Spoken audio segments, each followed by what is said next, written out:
আপনাদের চ্যানেলের মাধ্যমে আমাদেরকে দেখছেন। আজকের দিনটা আমাদের কাছে অত্যন্ত স্মরণীয় দুটো প্রেক্ষাপটে।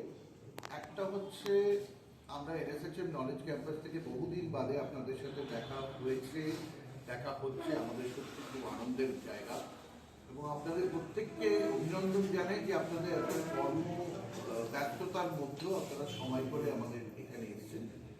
কিন্তু দুটো তথ্য আপনাদের কাছে উল্লেখ না করলে নয়। এবং প্রথম হচ্ছে আমরা NSHM knowledge campus, Durgapur NSHM knowledge campus এই ত্রিপুরা স্টেট থেকে প্রচুর স্টুডেন্ট যেমন আমরা পেয়েছি এবং তাদের থেকে বহু ভালো জায়গায় তারা নিজেদেরকে অবস্থান করছে আজকের দিনে। তার থেকেও বড় কথা, ত্রিপুরার রাজ্য আর পশ্চিমবঙ্গের একটা অত্যন্ত যোগ রয়েছে। আর আমরা যেটা জানি, ত্রিপুরা রাজ্য অত্যন্ত কালচারালি রিচ জায়গা, এটা আমাদেরই জায়গা বলতে পারি পশ্চিমবঙ্গ থেকে যারা আসে বিশেষ করে। তার থেকেও বড় কথা, এবছর এনএসএচএম নলেজ ক্যাম্পাস তাদের নিজেদের চলন বা তাদের যে নিজেদের যে এডুকেশন ডেলিভারি, তাতে অনেক কিছু চেঞ্জেস এনেছে, যেটা আমাদের এবছর সারা ভারতবর্ষের যে বাজেট পেশ হয়েছে আপনারা জানেন, নির্মলা সীতারামন ফেব্রুয়ারি মাসে বাজেট পেশ করেছেন বা জানুয়ারি মাসে। তো এই যে বাজেট পেশ হয়েছে তাতে কিন্তু আমরা দেখছি যে শিক্ষাগত জায়গায় প্রচুর ইনভেস্টমেন্ট উনি ঘোষণা করেছেন এবং আগামী 5 বছর ভারতবর্ষের ন্যাশনাল বা অ্যালাইড হেলথ সায়েন্স প্রফেশনের জায়গা একটা বিশাল জায়গা তৈরি হয়েছে।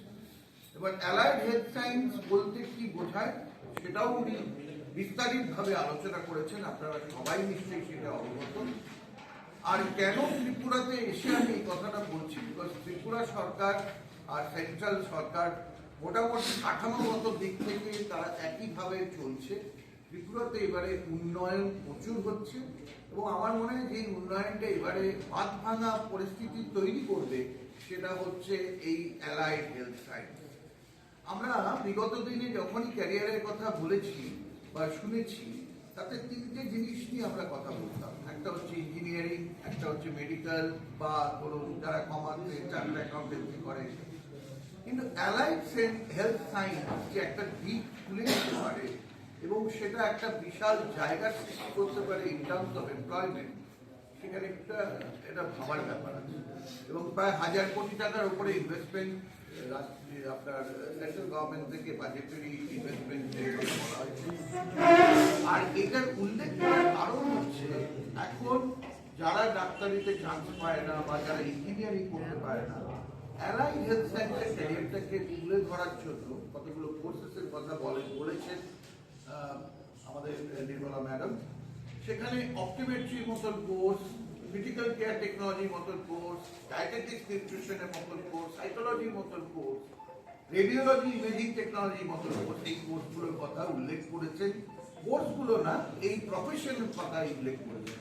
এবার তারা যদি প্রফেশনালি কোয়ালিফাইড না হয়, তাহলে তো এই প্রফেশনে যেতে পারবে না। এবং এটাও নির্ধারিত হয়েছে সেন্ট্রাল গভর্নমেন্টের বাজেটে যে আগামী 5 বছরে হেলথ কেয়ার ইন্ডাস্ট্রিতে ম্যাক্সিমাম ইনভেস্টমেন্ট হবে। এবং যদি আজকের দিনে ভারতবর্ষের ইন্ডাস্ট্রি মুভমেন্টটা দেখি, 5টা দিকে ইন্ডাস্ট্রিটা মুভ করছে। একটা হচ্ছে হেলথ কেয়ার, দ্বিতীয় হচ্ছে ইঞ্জিনিয়ারিং। ইঞ্জিনিয়ারিং বলতে কোর ইঞ্জিনিয়ারিং দিকের কথাই আমি বলবো, সিভিল, মেকানিক্যাল, ইলেকট্রিক্যাল। কারণ যেভাবে ভারতবর্ষের চারিদিকে ইনফ্রাস্ট্রাকচার ডেভেলপমেন্ট ছড়িয়ে পড়ছে, এই ধরনের প্রফেশনাল দরকার পড়বে। তারপরে আসছে অ্যাগ্রো। আমরা অবশ্যই জানি যে ভারতবর্ষ অ্যাগ্রো রিলেটেড দেশ, এগ্রিকালচারে প্রচুর কাজ হয়, এগ্রিকালচারে প্রচুর মানুষ লাভবান হয়, ব্যবসা চলে, তার বিভিন্ন দিক, সেটা আয়ুর্বেদিক থেকে আরম্ভ করে